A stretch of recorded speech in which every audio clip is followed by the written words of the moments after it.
यसरी नै भएको थियो गोलबजारमा झडप र गोलबजारको स्थिति तनावपूर्ण।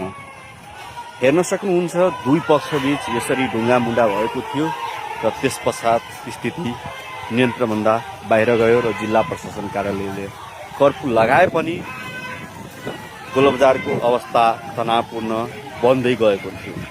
त्यसपछि गोलबजारको स्थिति नियन्त्रणभन्दा बाहिर गयो र आज गोलबजारमा दुईजनालाई गोली लागेर एकजना उपचारमा छन् भने एकजना मृत्यु भइसकेको छ। यसरी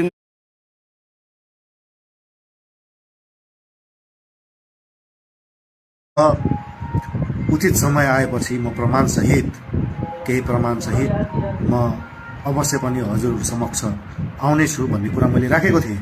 मस्जिदमाथि जुन बुधबार जुन आक्रमण भयो, बुधबार जुन झन्डा लगाइयो, हामी पनि आधी घन्टा नै होला, के अरे आधी घन्टापछि हामी त्यहाँ पुग्यौँ, निकाल्यो भन्ने कुरा आयो।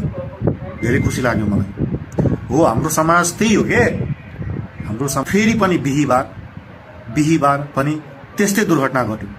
हामी सबैजना बल्कावामा थियौँ। गोलबजार कोही नआउने भनेर हामी पुरै त्यहाँ सबैजनालाई रोकेर राखिरहेको थियौँ। बिहान होइन, रातिदेखि नै हामीले बनाएको थियौँ भोलि कोही पनि गोलबजार चाहिँ नजानु होला भनेर हामीले आन्तरिक सबै थोक जुन छ कुराकानी गरिसकेका थियौँ। गोलबजार चाहिँ कोही पनि नजानु होला, बल्कावामा बस्नु, गोलबजारको अवस्था राम्रो छैन। वाट्सएपको जमाना छ।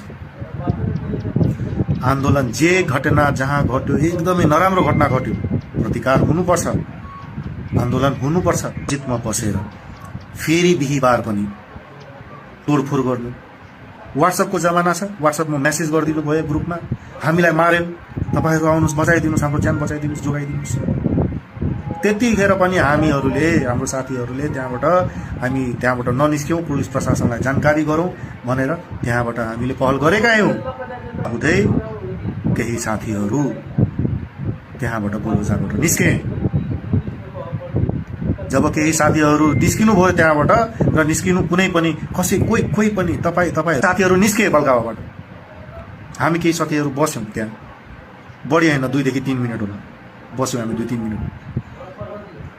फेरि हामीले भन्यौँ कि यिनीहरू छ 10-12 जना गएको छ, त्यहाँको अवस्था राम्रो छैन, यिनीहरूमाथि नै आक्रमण भयो भने त यिनीहरू त धुलो पिठो हुन्छन्, झन् ठुलो दुर्घटना नघटिहालोस्, जामिनहरूलाई फर्काएर ल्याउनुपर्छ।